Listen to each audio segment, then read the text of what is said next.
All right. Well, welcome back to the View Dependent podcast. We're joined today by Antoine Guédon, who is a master of surface reconstruction and radiance fields. And from my experience, in almost every single conversation that I've ever had about some form of radiance field, whether it's NURBS or Gaussian splatting, one of the most inevitable questions has been, where's the mesh? And today we're going to be taking a look at some of the answers to that question and the journey of Antoine in his career thus far. So we're really, really excited to have you on the show, Antoine. Also, welcome from my side because I really like your videos, always posting the nice animations of Gaussians, which are virtually impossible currently, but with meshing, it's kind of possible. And you are the master of this. So I'm really glad to have you here and to find out more about your approach. Thank you so much, Guy. This is very, very nice. Thank you. I can Yeah. relate to talking about meshes and Gaussians. Nice. So let's kind of like start with your background. What were you up to before you stumbled into the world of Radiance Field? Was it general 3D or what got you interested?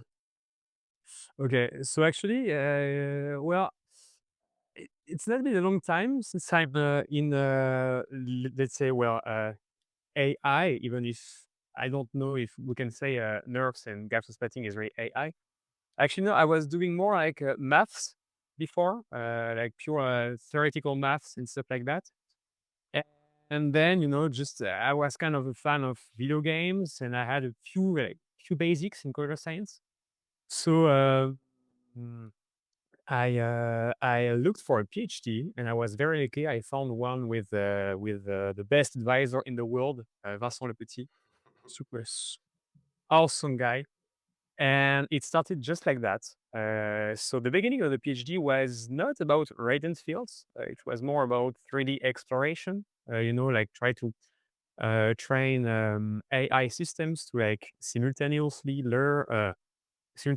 learn to explore and reconstruct 3D. So it was a bit more of a niche topic than nerves and Gaussian splatting. But I knew actually about nerves like right from the beginning of my PhD, and I was always interested about that. And yeah, when Gaussian splatting came out, I was like, okay, I have to like there is an opportunity. I want to do that. I have to do that. So you are located in a math department or is it a computer science department? So right now I'm in full computer science. But like before the PhD, I was more in maths and also like a bit of theoretical maths and also applied mathematics.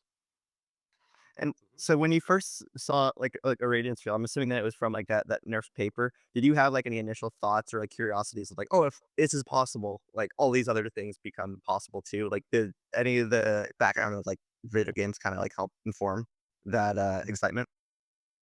So I was completely new to that actually. So yeah, I really didn't know that much about this part of computer graphics before. So when I saw this first Nerf paper, so I was a bit late. When I started my PhD, it was more or less I think when Planox cells came out. This Reconstruction paper from SCCH faster. Yeah, and so the renderings were awesome, like it's super realistic, and I was like, wow, okay, so this is purely 3D. It can be reconstructed just from RGB images. That's awesome. And so yeah, I think my first contact with nerves was probably Planox. I Yeah. And then I looked at all the other papers and also the ones that take inspiration from nerves to do mesh reconstruction. And I was, wow, that's awesome. I have all like these toys in my room, this stuff, I want to reconstruct them and make them move. I want to like, I was a big fan of Toy Story when I was a kid, and I was like, okay, I want to animate all this crap I have on my desk. And that's basically how things happened. Okay, so you encountered radiance fields and then so, I mean, this is a great way actually to find a PhD topic. Just look at your room and see what action figures you have, and then you just animate them, right? So it's a really great Yeah. way to find a topic. And then you just stumble upon Gaussian splatting at one point, right? Yeah, like it's right. It makes me think of something I forgot to say. It's yeah. So because you asked me like what was my first impression about Radiant Fields when I first saw one, and so okay, this realistic rendering, I found it super impressive. But there was one limitation for me, and it was that you can't make them move. You have this implicit, like in almost all nerves, you have this implicit geometry, which is generally encoded with an MLP. Well, after that, you have instant NGP, which came out, where you have a feature of like a grid of features. So if you play with a grid, it's possible to make some deformation, but still, you have basically a static representation. You had some dynamic nerves that came out, but it was like big things with a big NLP that can handle like 4D inputs. It was not very easy. So I was like, that's so cool. I want to animate them. Like, I would like to see that in a video game, but it's not possible to animate it like you animate a mesh. And that's why when I saw Gaussian Splatting, which is basically an enhanced um, a point cloud. Uh, I was completely impressed because it was the first time you had something with like the same rendering quality as MIP 360, but with an explicit 3D. It was not an implicit 3D anymore. It's an explicit 3D. You have these points with like, well, these ellipsoids. So you can play with ellipsoids. It's very easy to move them. It's very easy to remove them, to rotate them. So when I saw that, I thought, and I was very lucky to see it like like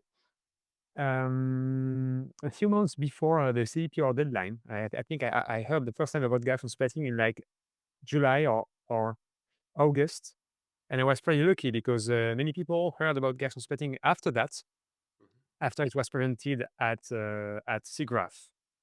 And actually, like this month was like really important for being able to have a paper, to uh, to submit.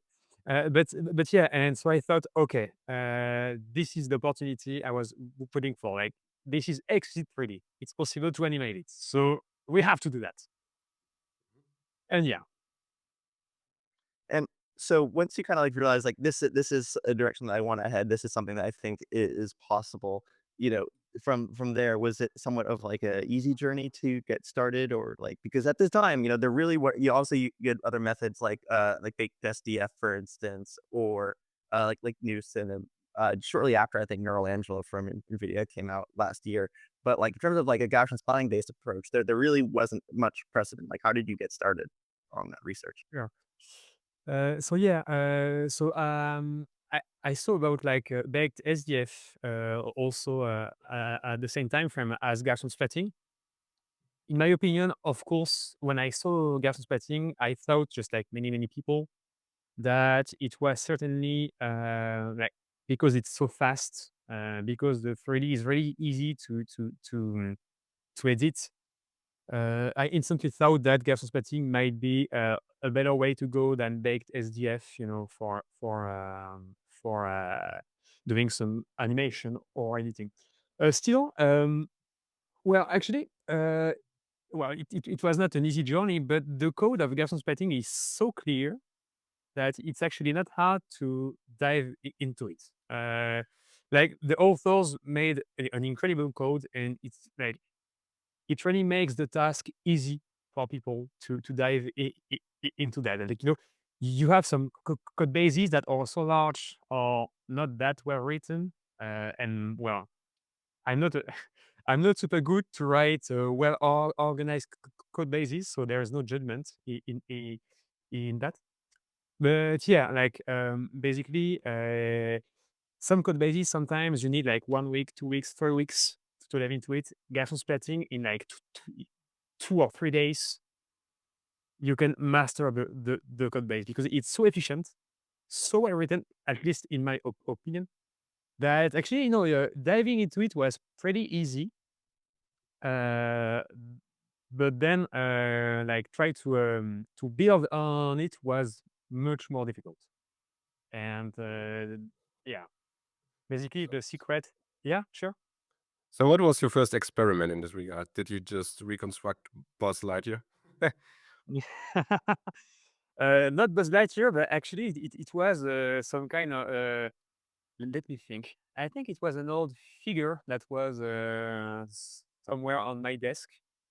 Oh yeah, so it was not this one. It was the knight, like the red and white knights. I Yeah. don't know if you have it, but yeah, yeah. This was actually my very first experiment.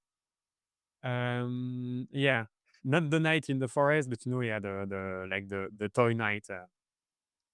Yeah, no, yeah, like this was really a childhood dream, to like do my own Toy Story with all this stuff I had since I was a kid. This was my very first experiment. Yeah. And Okay. it worked well. Yeah. And but before you even like get like too far into this, can we actually like briefly touch as to like why surface reconstruction and meshes are so important to this entire ecosystem? Mhm. Sure. So, why are meshes so important? Well, meshes is still like the most used representation today in like animation and video games. Why? I would say that it's because, well, it's a representation that is quite efficient first, and also it has an explicit representation of the surfaces. So if an artist wants to like sculpt, to edit the surfaces, having a surface mesh is extremely useful. If you have just, for example, let's say a point cloud or a Gaussian splatting, and you want to edit the scene directly by interacting with the Gaussians, it's much more difficult, right? Because a point cloud is an unorganized structure. You have many, many points. If you move one point, it's not clear how you should like adjust, for example, the size of the Gaussian, the scale, the rotation. It's not clear when you act somewhere how the rest should be formed. When you have a surface mesh, it's a structured representation. A mesh is actually basically just a point cloud with a graph structure, right? You have some connections between the points, and so then, based on on these connections, if you move one point, you will like you will see the triangle be deformed, right? And so then it becomes much easier to edit in real time a representation when you have a surface mesh. So basically, yeah, I would say that meshes are so important. Why? Because they are widely used. And why are they widely used? Because they are very efficient, and also because they are very like they make editing and animating very easy. Also, some physics, for example, to compute some collisions when you have a surface mesh, it's much easier than with a point cloud. Because with a point cloud, you don't know where the surface is, so it's much harder. There are also probably many, many more reasons. Also, maybe historical reasons that explain why mesh is also used. But I would say that yeah, I care about meshes because they are used and because yeah, this is like the medium to go in animation and in video games.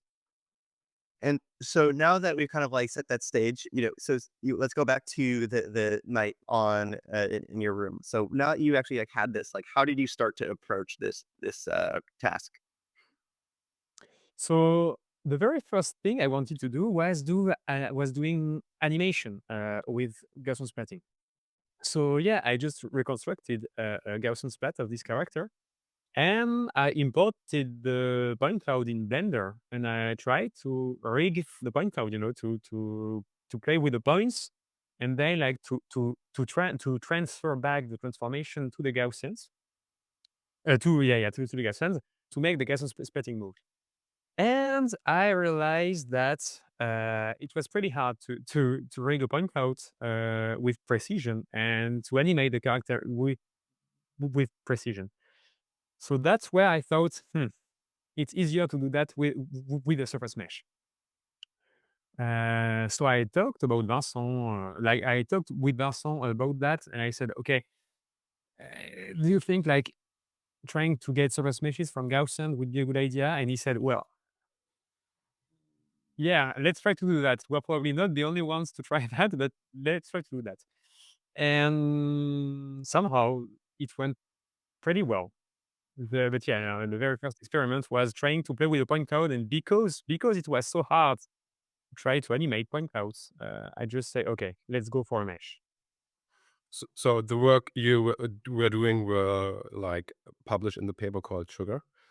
And hmm, what is maybe the difference between, because point cloud reconstruction or transforming point cloud into a mesh is something which there was a lot of research done before, I think.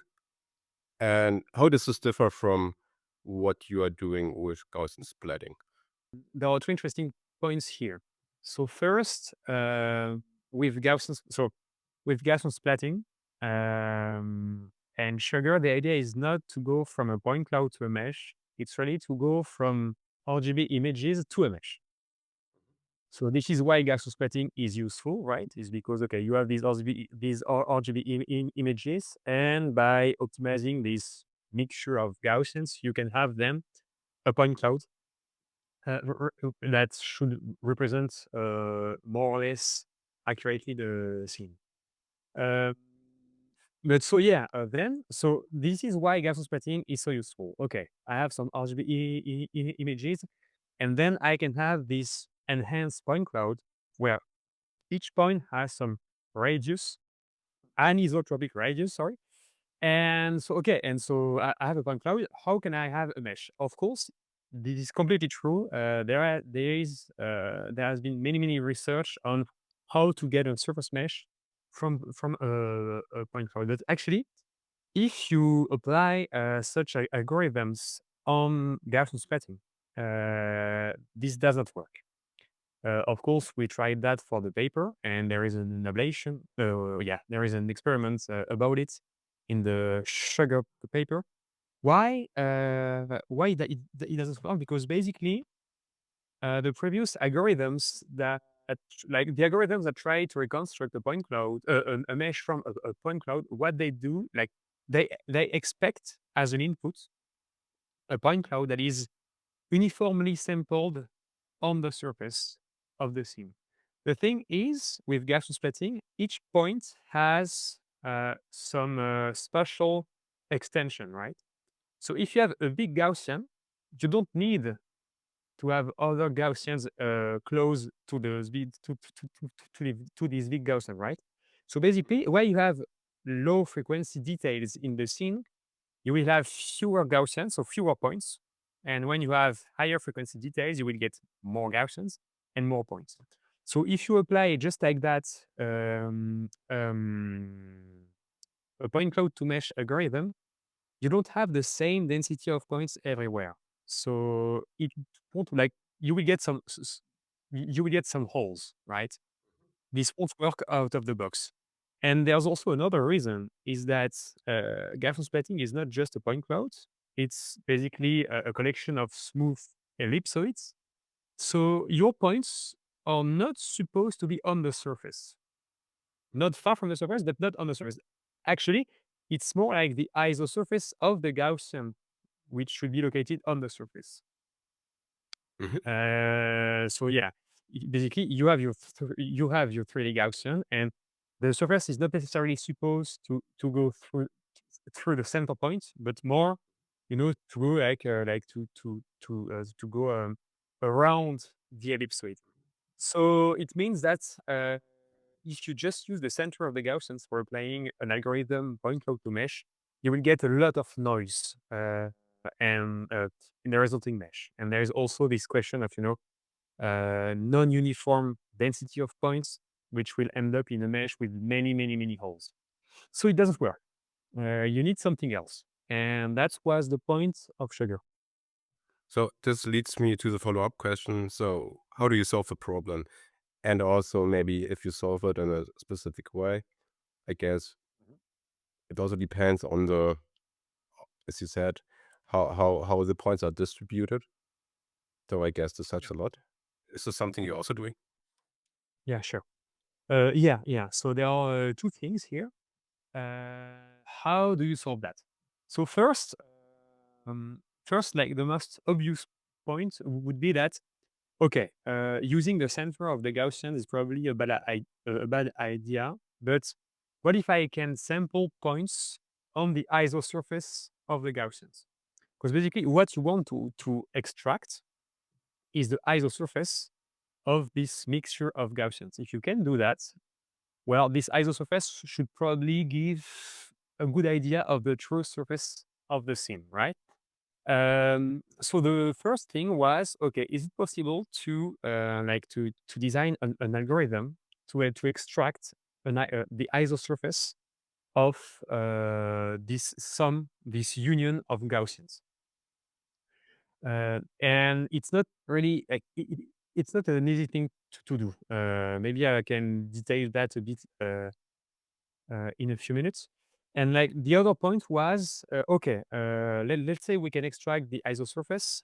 Do we have the guarantee that this isosurface represents accurately the surface of the scene? And actually, Gaussians can be quite noisy around the surface because, especially when you have some big specularities in your scene, Gaussians like to cheat a bit on the geometry to reproduce all the specularity and reflections. So basically, what you want to do is try to encourage Gaussians to align with each other, to reduce like this noise, this chaotic distribution they tend to have in a vanilla Gaussian splatting.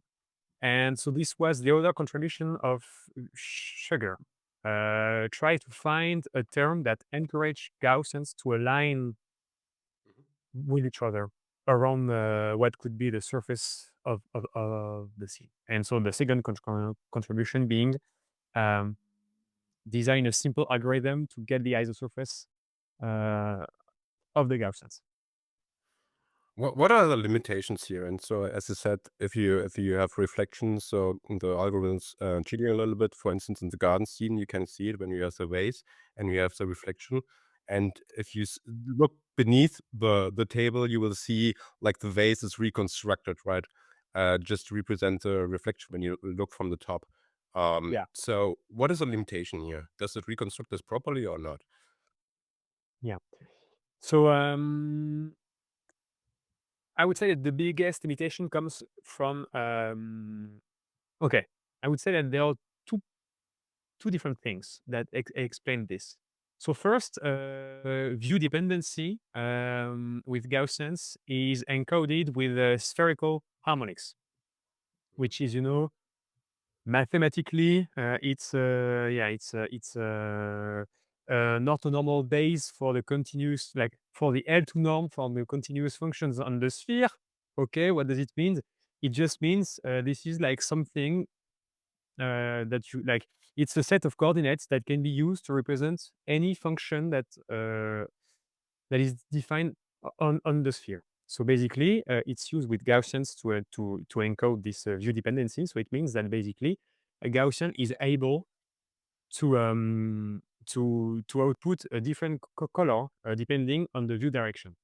The thing is, the spherical harmonics, if you want to encode high frequency variation in the view dependency, you need a lot of spherical harmonics. And the problem is in Gaussian splatting, if you want to get good looking rendering and good geometry, you need millions of Gaussians. So if you use many spherical harmonics for each Gaussian and you have millions of Gaussians, you get something super heavy. So basically, in the base paper, they use something like I think 16 spherical harmonics for each color channel for each Gaussian. So it's already 3 times 60 spherical harmonics for each Gaussian.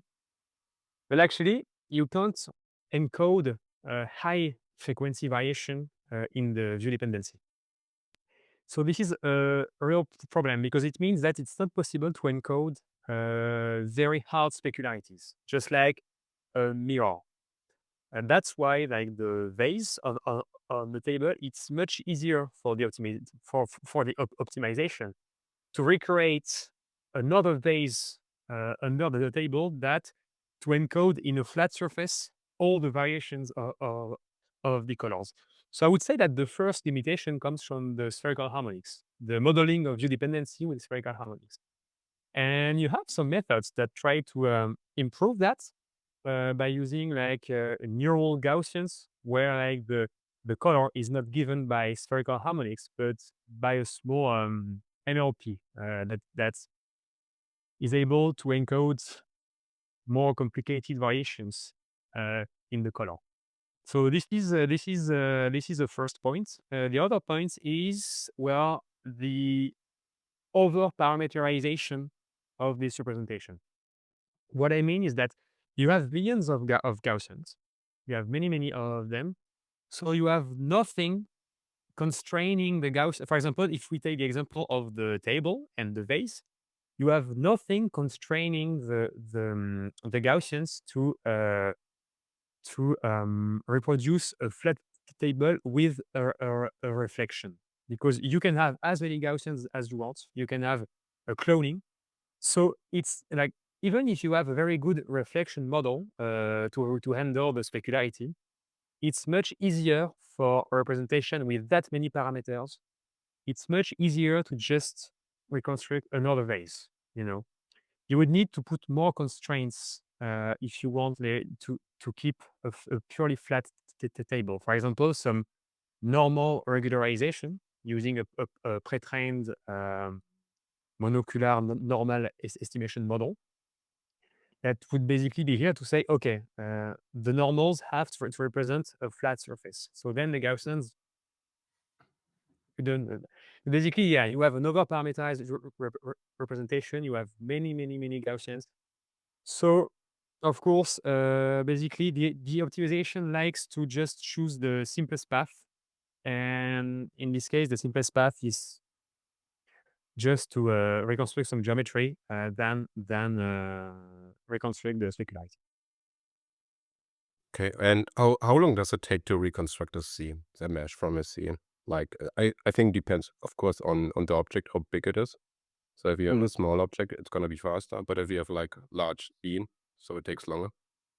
So actually, I would say that, well, now you have some methods that are faster than others, but basically, I would say that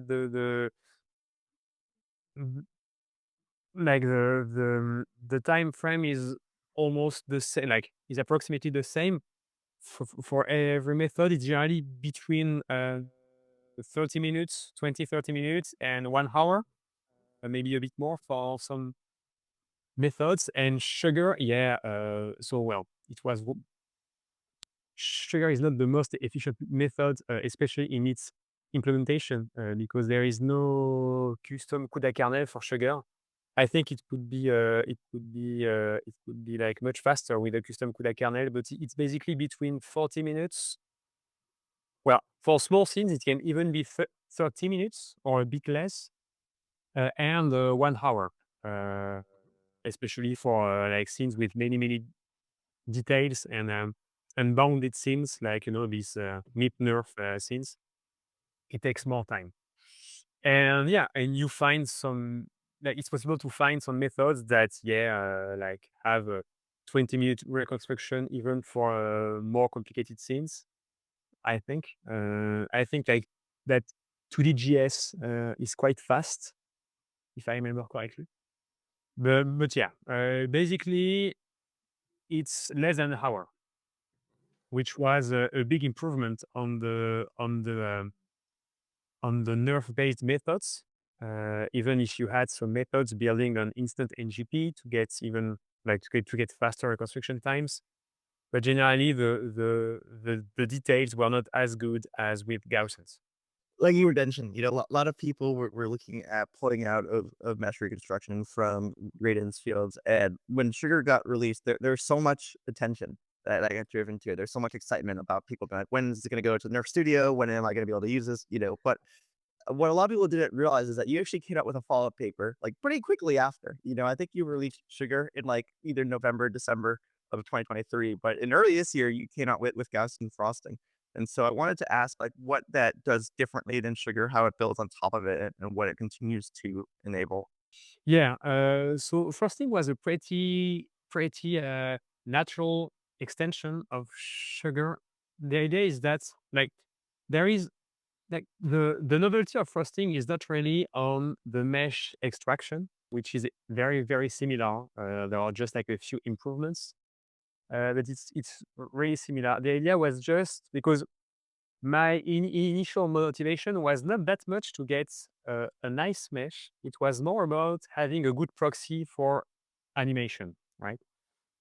That was really my initial intention. And so with sugar, I did something very quickly at the end before the deadline, just before the deadline, which was okay. I have this mesh. Let's just put some Gaussians in the triangle and code something very quickly so that if I move the triangles, the Gaussians can adjust. So we had this animation stuff for sugar, but it was not like that well done. And the point of frosting was to push this further. So okay, how can I use this base mesh to get a representation that is as good as vanilla Gaussian splatting for rendering, but that can really like be very easy to animate, to play with, and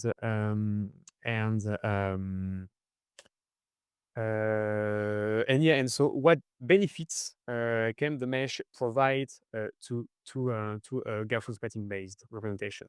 Because so the idea is really to use the base mesh as a graph structure, like as a tool to provide a graph structure to a Gaussian splatting. So the point with first, because with sugar, so we have the mesh, we instantiate Gaussians in the triangle. Okay, that's nice, but basically you lose all the volumetric rendering, right? Because I put flat Gaussians in the triangles of the mesh. So then, okay, how like what should I do if I want to reconstruct some hair, or grass? It's much like it's much easier to reconstruct volumetric and fuzzy materials with volumetric Gaussians than with flat Gaussians on the surface mesh. So the point of frosting was to push this further and to build, this layer that allows for having the same rendering capability as gas splatting that is not constrained on the surface, while still being constrained so that it's possible to animate it by playing with the surface mesh. And yeah, so at the time, it was like the baseline was vanilla Gaussian splatting. So we did it with vanilla Gaussian splatting.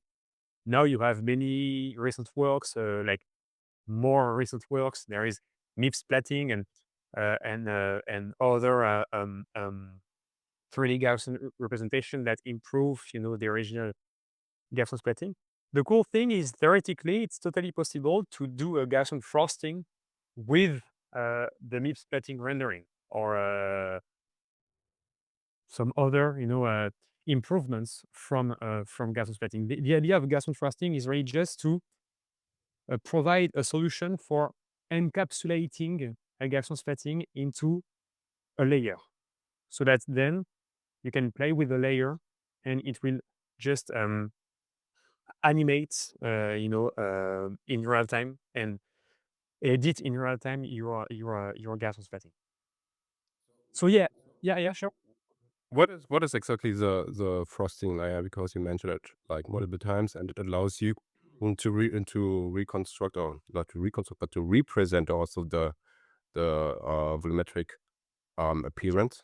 So what is it exactly, and Mhm. how do you set it up? Yeah, sure. So from a high level perspective, the idea is just, okay, we have this sugar paper where we are optimizing 3D Gaussian splatting, and we are trying to align Gaussians with, like, we are trying to align Gaussians on the surface that we don't know yet, but we try to align the Gaussians. And if we manage to align the Gaussian, it means that, okay, this plane defined by the alignment should be where the surface mesh is, like where the true surface is. And so the idea with Gaussian forcing is to say, okay, let's try to align Gaussians. And if Gaussians don't like, if they can't align themselves somewhere in the scene, it means that this like this element, this material is probably a fuzzy material, because then it means that you have the photometric loss that is fighting uh, against the surface alignment term that we had in sugar. So the idea is just to look at these terms, and you know that locally, if the photometric term, if the photometric loss is fighting against the alignment loss, it means that it's probably something like hair or grass. So then, how can we use that? Well, with gas contrasting, as I said, we just want to encapsulate a Gaussian splatting representation into a layer. So we will like use this regularization term, the alignment term, to quantify how much how thick the layer should be if we try to encapsulate the local Gaussians in the layer. If Gaussians can align themselves, then that's okay. We can have a very fine layer, and this layer will still contain all the Gaussians. On the contrary, if they can't align themselves, then we compute automatically a thicker layer that is thick enough to contain all the Gaussians. So the idea is very simple. It's just, okay, you say to the Gaussians, hey, please try to align. And if they can't, then it means that, okay, you need to give more freedom locally to these Gaussians. And yeah, and basically, well, you could say, okay, if you want to have something like a representation with a layer that would be able to reproduce any volumetric elements in the scene, let's just use a thick layer everywhere in the scene. So like with a constant thickness, right? That's a solution. But if you do that, then you will get many problems, especially when you do animation and editing, because what you want is to have a layer that is as thin as possible, especially where you have like thin details, right? Because then if you have a thick layer, when you will move and edit and animate your representation, you will get some interpenetration between the different parts, and you will get many artifacts. Same, for example, let's say that you have a character in a scene that has, for example, his hand just close to his um, head. Then if you use a very thick layer, the layer corresponding to the hand will interpenetrate with the layer corresponding to the head. So you may have some Gaussians linked to the head to the hand that will be used to reconstruct the head. So then, if you move the hand of the character, you will have a part of the head that will come with the hand. So you need the layer as thin as possible if you want to do an animation after the reconstruction. But still, you want to know where you need more freedom for having, these volumetric effects. And that's why the problem is not so simple. And yeah, and there was also this thing with Gaussian foresting, which is pretty interesting, is that when you have a base mesh and the layer, it's actually possible to use this layer and the base mesh for doing what we call occlusion culling, which is using the mesh as a proxy for identifying which Gaussians are not visible from a specific viewpoint. And this is very useful because then when you want to render an image, you will splat only the Gaussians that are not in the occluded areas of the scene. So basically, the mesh can be used as an accelerator for the rendering. That was also one of the contributions of Gaussian frosting. And so you're able to get like pretty clean animations from this. Like some of the examples that I saw too when it first came out were pretty unbelievable. it goes back to, talk about like Toy Story as well, but Yeah. you're able to get such a like vibrant dance here, for instance, or you're able to combine and like merge these individual models. And like you're mentioning too, it makes a ton of sense as to why you really want that layer to be as thin as possible. And it kind of reminds me of like in like Photoshop, if you were going to go and like manually, trace everything to be segmented out back in the day before that just kind of got automated. You really do want it to be as thin as possible. This way, you're not pulling out other pieces of information. But as it relates to this animation, so now obviously, you have the ability to do this. Where would you go and do that now? Where would you actually make these animations happen? Okay, so what do I do to get these animations? Um, so like the full process to get an animation after you train the Gaussian frosting, right? Yes. Okay. So actually, this is not very new. This is really basic animation and mesh editing. Once you have the mesh, so with gas and frosting, so you have a base mesh and the layer is built around the mesh.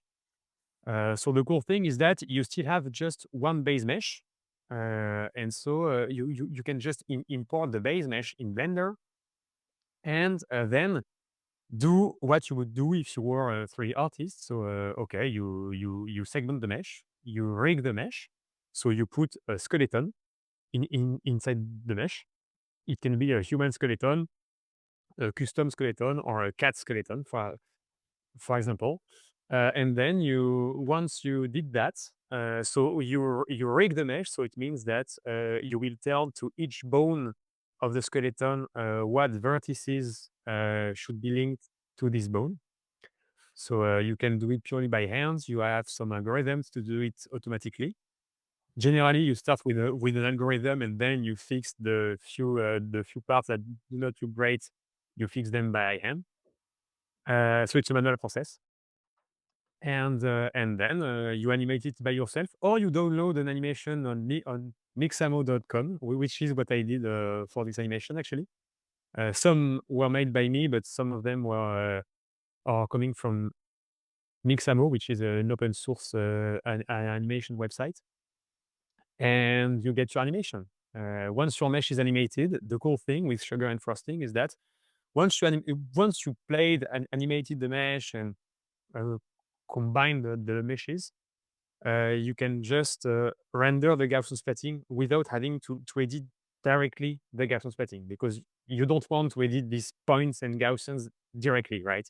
It's much easier to play with the mesh. And yeah, actually, it takes me think of something related to one of your previous questions, which was, okay, why meshes are so important?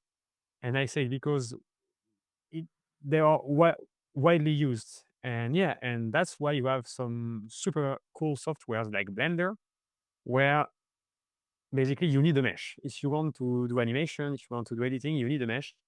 And you have so many useful tools for meshes inside this software. So if you have a mesh, you can use all these tools, and then it just backpropagates to the Gaussians, and your Gaussian will move. But the cool thing is that the mesh is really a very cool proxy for the animation. I really see it like for sugar and frosting. I was not that interested in the quality of the mesh. I really just see the mesh as a proxy for animation, and frosting is really about that. The mesh is a proxy for the layer, and the layer contains the Gaussians. So this leads me to the question: what are the limitations here? Because let's say your reconstruction is not as good, so even not a proxy. Maybe you have holes in it.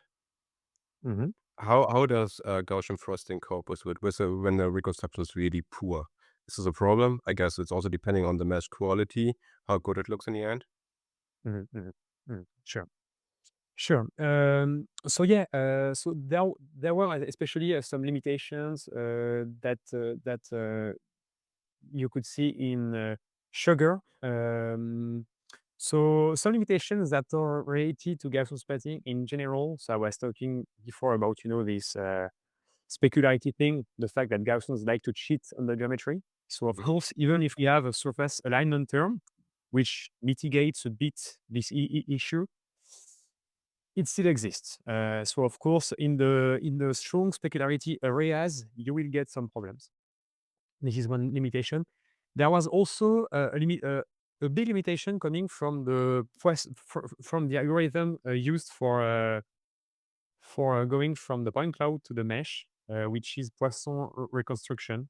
And basically, like some details were lost, like um, with Sugar. So first we sample a point cloud on the isosurface of the Gaussians, and then we use this algorithm called Poisson reconstruction to get a mesh from the point cloud.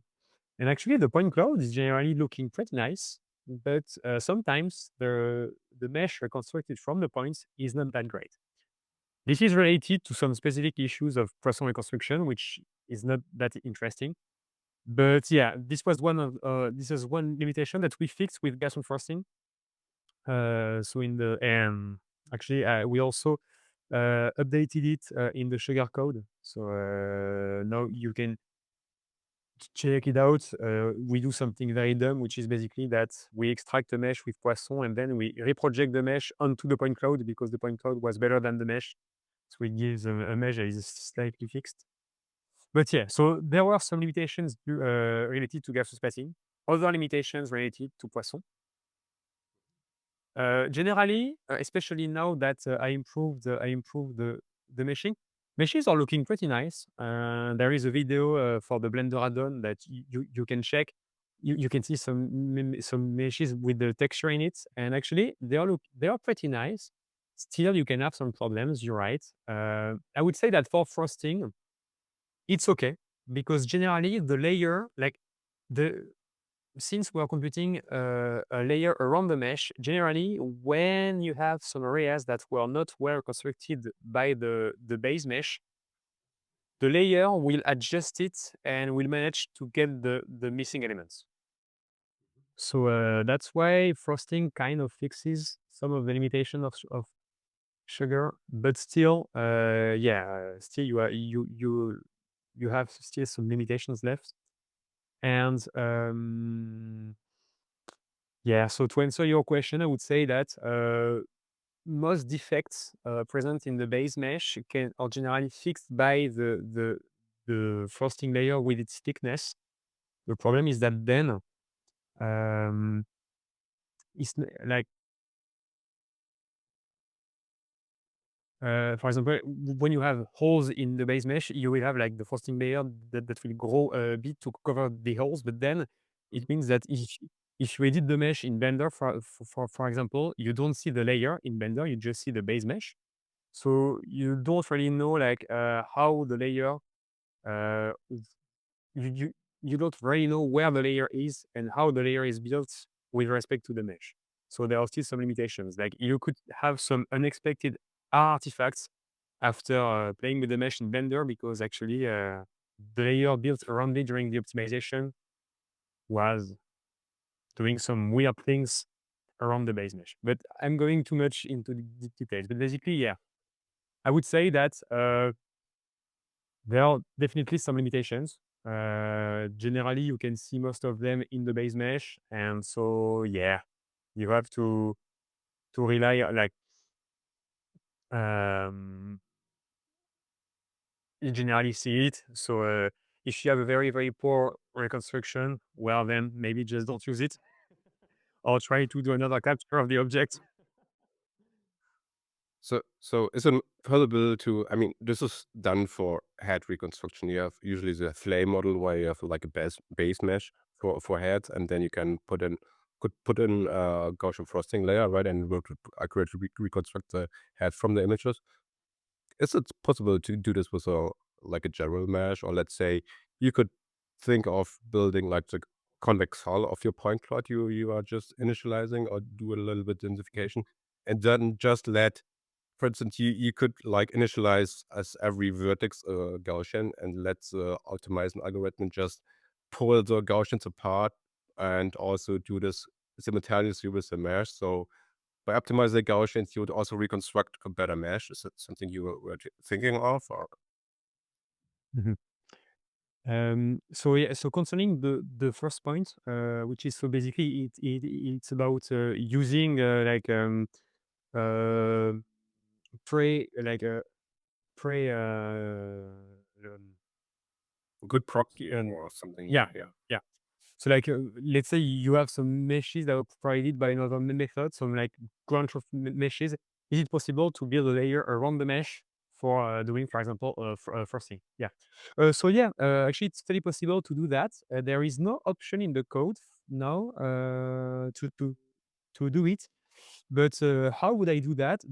Basically, I would start with a very, very short optimization, like trying to align Gaussians with the ground truth mesh and then doing the same than frosting. So if Gaussians struggle to align locally around the mesh, it means that that's a fuzzy material. So it's possible to compute the layer with our quantitative criterion, and then we can build the layer around the input mesh. So I would say that, yeah, it's possible to do it. You would still have to do a short optimization first with Gaussians around the mesh to see how they can align with the mesh. But yeah, no, definitely, this is definitely something that we could do. And so then, the rest of your question was about A question was basically you have a mesh, like a very coarse mesh, for instance, like a convex hull about around your initial point cloud, and you simultaneously optimize the mesh and the point cloud with Gaussian splatting with the photometric laws, because then you just could say, okay, every vertex is a Gaussian and you just optimize this, and you'd simultaneously deform the mesh. Is this something you try to sure. do, or Okay. So actually, that's so the part where you see the vertices as Gaussians, and you optimize the mesh with the photometric loss. So that's why we did in Sugar for like the last part. So that there was first this thing where we align the Gaussians, we extract the mesh, and then for the animation part, there was this refinement thing where basically we put Gaussians not at the vertices but in the triangles, and we optimize the Gaussians in the triangles, but actually the Gaussians, their positions were fixed in the triangles, and what was optimized was the set of vertices. So actually, the mesh was being refined. So yeah, I already tried refining a mesh with Gaussians basically used as a texture for the mesh with Sugar. It was working okay. The thing is, if you start with a coarse mesh, well, for doing fine grain animation, it's still better to have a fine mesh, even if the mesh can be noisy at some places. It's okay, but you need a fine mesh. And if you get a coarse mesh, the question is, okay, then during optimization, how do you make your mesh finer? If you want to end up with a fine mesh, it means that you would have to split your mesh in some way. So it could be like splitting the faces, and maybe let's say you have a Gaussian that has a low opacity during optimization, then you remove the vertex for example, which would mean that then it's possible to curve your mesh. That's something that could be done. I think it would still be a bit hard to do that because mesh is really like a mesh is a discontinuous structure in the 3D space. But yeah, no, I thought about it. I did a few things with that. I think it should be possible, but it's not an easy thing to do, in my opinion. But yeah, I'm just thinking about what you said before. This how you would you handle like the cases where you have a very bad mesh. Actually, I think now we are starting to get very, very good methods for radiance fields. Now's the time, and people have already done it, and people are continuing to do that. But I think that now it's also time to use learned priors to try to improve the reconstruction, because yeah, like with just a purely optimization based strategy, there are some things where you have too much ambiguities, to be solved. Like when you have a monochrome wall, where when you have like this vase on the table with the reflections. But if you add a learned prior, so it can be a pre-trained depth estimation model, it can be a pre-trained normal estimation model, it can be something else. But definitely, like the easiest improvement we can have now with the existing methods is by just injecting some learned priors to better handle the ambiguities and the difficult parts, in my opinion. And have you seen other really strong mesh applications for radiance fields since in the last year or so? Yeah, yeah. So if we stay in the Gaussian field, there are two papers that I like a lot, which are so the first is 2D 2D Gaussian splatting, with these Gaussian cell cells. I like this one a lot. And there's another one that I feel like is maybe a bit less famous, but like it's really an awesome one, which is Gaussian opacity fields. These two are very, very nice. There's also a very recent one. I think it's a NeurIPS paper called VCR Gauss, which investigates further this depth normal consistency. But yeah, no. Basically, I would say so. From my perspective, I feel like the recent paper doing Gaussian based surface reconstruction. So they give very good results, and one of the so generally this paper changed changed slightly the rasterization of the Gaussians. If we take the example of the 2DGS and the Gaussian opacity fields, basically they change the rasterization so that it becomes perspective accurate, because in Gaussian splatting you flatten the Gaussians in a plane that is parallel to the screen. So actually, this is not like this is an approximation, but this is not correct from from a perspective point of view. This You can have some weird pop-upping artifacts happening on the screen as soon as the center of one Gaussian become closer than the center of another Gaussian. And 2DGS and Gaussian opacity fields propose to change the rasterization by computing explicit ray Gaussian intersection planes. So it's slower, especially for Gaussian opacity fields. It's much slower than Gaussian splatting, but it's like I think it's something like 2 or 3 times slower, maybe 3 times slower. But yeah, this works very, very well. And another thing that this paper do is regularization terms. And there is one term that is in almost all papers that in my opinion, change a lot of things, which is a depth normal consistency term.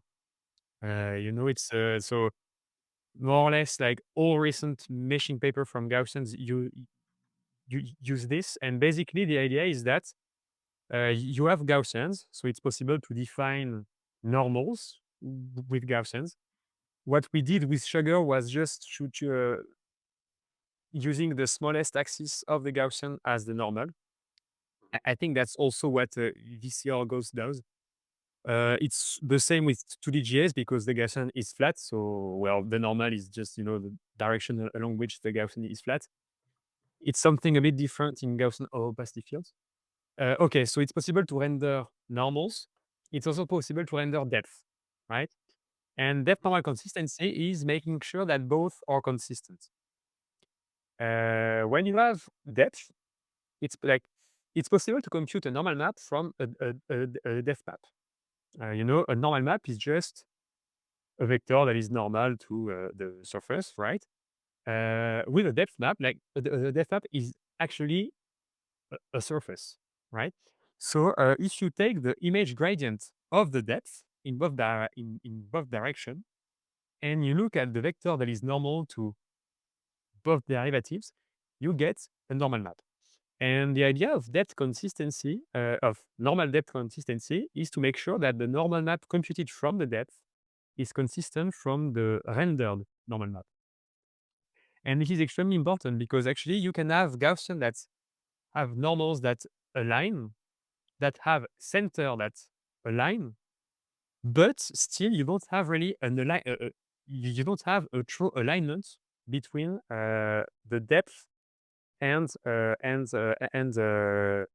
the extension, the normal of the Gaussians.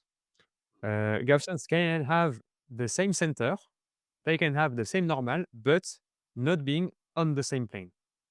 And this is the purpose of this depth normal consistency term. And actually, it changes a lot of things. I added it to Sugar in the latest push, like in I think two months ago, and it improves the meshes by a lot. So yeah, this is very small. My my very recent summary of Gaussian based mesh reconstruction methods would be that okay, you have many cool methods. I love in particular 2DGS and Gov. And yeah, so there are some tricks that many methods use. And I saw that VCR Gauss also investigates this depth normal consistency term a bit more. But basically, yeah, the idea is to make sure that depth and normals are consistent with Gaussians. And because you have so many different Gaussians that it's possible to have depth that are okay, normals that are okay, but not consistent. So you also were briefly talking about like bringing the animation into Blender, which is like this incredible free software. And actually, you've actually built on top of that and created an also free to use extension that you can actually start to use Gaussian frosting. And so I was wondering if you could give a little bit of an overview of it. Sure, yeah. Okay, so it's an open source Blender add-on. So I'm a huge noob at Blender, so I did it as I could do. It kind of works, so that's cool. But yeah, so the link is in my GitHub. So basically, the idea is you train Gaussian frosting or sugar using like the usual script. You import your mesh inside Blender. You play with the mesh. You edit them. You animate them. Then you click on render, and like Blender will automatically build all the inputs needed by the sugar and frosting code to generate the corresponding video. So basically, the add-on will parse your Blender scene, save the camera trajectory, how the meshes have been edited. It will also like save if you put some skeletons inside the meshes, and saves like what vertices are linked to what bone, etc., etc. So that then sugar or frosting can just parse the output of Blender, reconstruct the vertex groups, you know, like, okay, this vertex correspond to this bone, etc., etc., the camera trajectory, and basically sugar and frosting can be used as some kind of rendering engine, you know, for the meshes you edited in Blender. But right now, because I'm a noob, when you click on render, it it doesn't do directly the rendering. It saves the data passed by Blender, and then you have to just run the Python line, the Python script to render the video. Of course, it's possible to of, it's completely possible to call this Python script from Blender. So I just have to add this inside Blender. Just need to like load the sugar or frosting environment, or to make some symbolically. But yeah. So basically, like I felt that sugar and frosting, well, they are kind of cool tools because okay, you can do some animation with that, but the only ones that might be interesting in that are actually more 3D artists, I think, that than computer scientists. So I felt that if I want people to at least like try it a little bit, I need something that can be used without doing too much code. That's why I really wanted to have this Blender add-on that basically lets you do this editing and animating without a line of code, just having to run a Python script. That's the idea. Yeah, and it seemed like definitely when you first released it, there's, like, so much excitement because, it seems like there's a lot of work being done right now to put them into some of these engines too, and so one of my questions actually is, going back to kind of the overarching topic of video games, is do you see, like, Radiance field representations as serving as potential, pipelines for video game development or environments in the future? I would like to. I would like to. For me, the limitation right now. Okay, let's say you have some 3D assets, some 3D objects, and you want to apply some photogrammetry and put them in a video game. So for now, people have been using more traditional photogrammetry to do it. Now it's possible to Gaussian splat, for example. So that's very nice. The thing is, in a video game, you want to be able to relight the objects, right? You have an interactive world. You have to be able to put some light sources and stuff like that. Um, this is not something that is tackled too much by Radiance Field's approaches. You have a few of them that actually tackle this issue of inverse rendering and trying, to run it and get a representation of the albedo of the objects, light sources. There's also this super cool paper, 3D. I never remember the exact name. 3D Gaussian ray tracing. Yeah, Yes. which is awesome. Which is awesome. And basically, with this ray tracing approach, it's possible to relight and also use the Gaussian splatting as uh, an um, an ambient light source for example, a mesh that you put in the scene. So that's awesome. For now, it's too slow because it's ray tracing based, but maybe it will get faster and maybe like the GPUs will get stronger. And I like for me, it can't be used in video games as long as there is not very efficient way to do relighting for Gaussians. But if it's possible, I mean, if it's possible and if it's more efficient than meshes or less costly than meshes to produce for the companies, uh, and if it's like better looking, then it will be used. But yeah, for now, I would say that there is still this inverse rendering problem that needs to be solved. Yeah. Okay, great. I think we easily blew through the past Oh, yeah. 1 hour mark. It was a great talk. My question would be: do you have also something to share which we can follow your research? Sure. Yeah. So I have a web page. If you just type my name on Google, I think you should find it.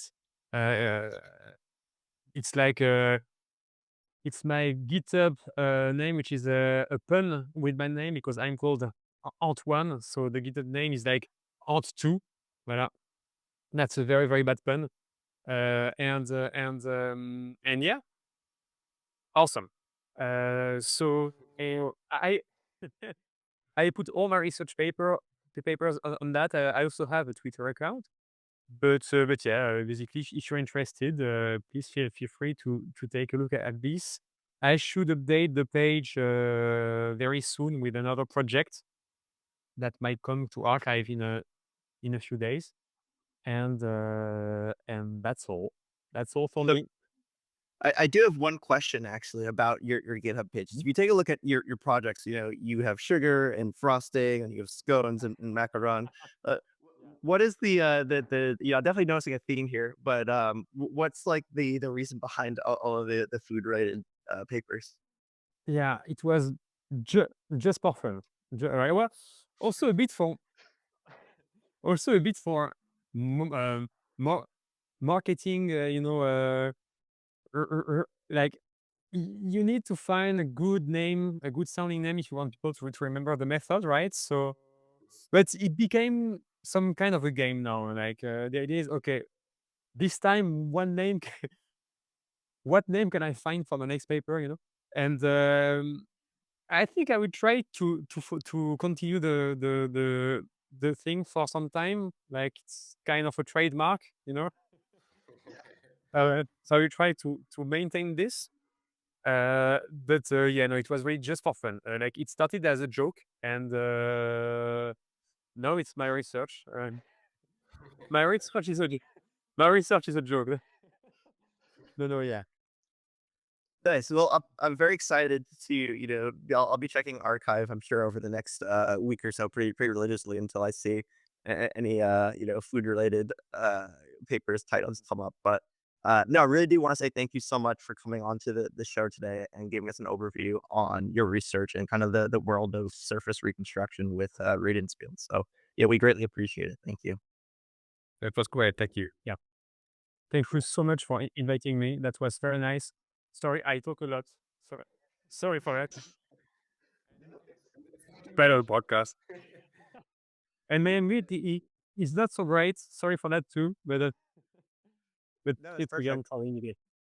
Is perfect and awesome. So yeah, we'll be live again next week for another episode of the View Dependent podcast. If you've considered or if you've enjoyed today's episode or any of the episodes of the past, definitely consider giving us a follow or a subscription because it definitely helps us reach more and more people to tell the world about Radiance Field. So thank you so much for joining us, everyone, and we'll be back next week with another episode. Thanks.